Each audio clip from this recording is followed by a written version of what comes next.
And I'm Christina. And we're As One Creative, and we're back with Mean on Mondays. And today we want to talk about the word success. What does success really mean? It's this elusive and far off word. It's something that we're forever chasing. It's the reason behind goal lists, and it's something that we consider a destination. And there are all these quotes around, success is the journey, not the destination. And that's all well and good that we talk about these words, but I feel like we're not often living them, especially in the dance world. And I was recently at a dance event, and what I noticed was that as dancers were coming off stage from having performed, they're in the habit of immediately noticing what didn't work, what they didn't nail yet, what they fell out of, what they didn't achieve yet. And that was even before any awards were handed out. And sometimes after the awards were handed out, not only were they left with all that list of things they'd created for themselves, but they were also then sometimes anything that they'd achieved at all was completely stripped away. And disappointment is fine. Don't get me wrong. Right. Disappointment, I feel like, is a breeding ground for coping skills and understanding that not everything's going to go the way that you pictured in your head or how you would like it to all the time. And that's a very healthy concept to understand, and just feeling it and just understanding that you're feeling is okay. It's just a big marker to what you want. If you're disappointed that you didn't get something, it's just a big sign for you that, okay, I'm really craving that. That's something I really want. It's just an expression of a desire for you to keep moving on a path. But what's not okay is the stripping away of everything that has been achieved. And debriefing's good, making a list of things to improve on is great, but sometimes we get stuck in the feeling. Sometimes it can actually shut you down and stop you from growing if you get a little bit too bogged down in what you didn't do. Absolutely. And I guess I can only speak for creatives, but I feel like for creatives it's definitely a huge issue where you're just never there yet. It's not quite enough. You want to achieve the smallest thing when you're young, and you get there and it wasn't quite what you wanted. Maybe it was I'll relate it all to dance. So maybe at that dance competition you wanted to just get through your solo, and you did it. But you then, once you finish that and you got through your solo, you think, okay, but that's not enough because I didn't win the biggest trophy. And then you get to the point where you win the biggest trophy, and once you get there, you're like, yes, but I didn't win the overall, and I didn't get the scholarship at the event. And then it goes on. It just keeps continuing in life where you really, really forget to celebrate the part that you were successful at. And it's healthy to keep looking to the next thing, just like Joe said. And I think just as creatives, we can take it easy on ourselves a little bit and stop getting stuck in the I'm not there yet, or it wasn't enough yet. Absolutely. It's great to do aspire to be something more and be able to have another goal in mind, but not forgetting that everything you accomplished along the way was truly important, and celebrate that. And go, I made it to there, and keeping in that energy to propel you to the next thing. Don't you think?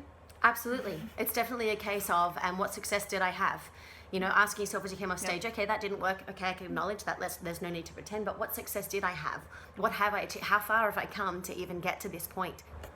So we generally define our success by reaching an outcome or a specific achievement, some really obvious thing to attain. But when we actually try and talk about what this success actually looks like, I think what we find is that it actually looks like something very different to all of us. Always something different.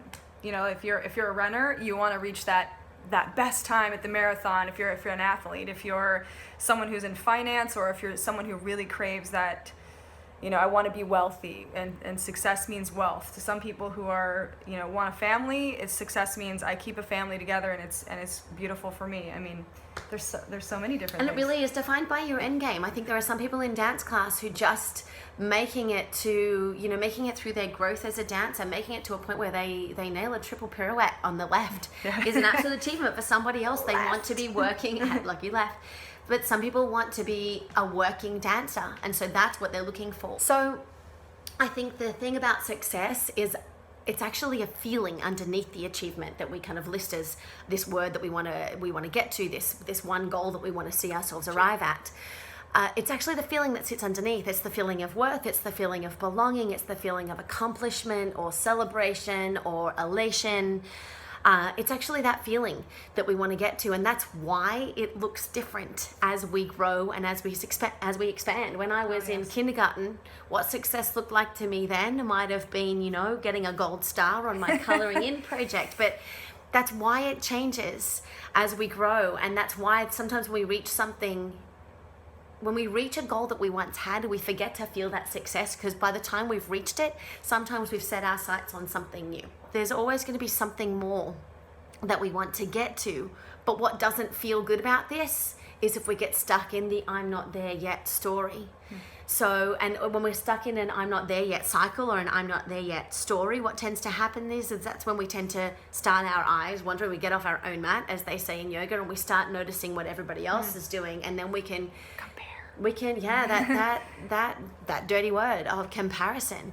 And that's why they call comparison the thief of joy, because rather than noticing what you're doing well, rather than taking stock of how far you've come, where you're going, what it is that you wish to improve on, and staying on your personal journey, we start to measure ourselves against everybody else's. It can be a dangerous, unnecessary thing, because it can definitely strip away the energy in you to continue to move forward.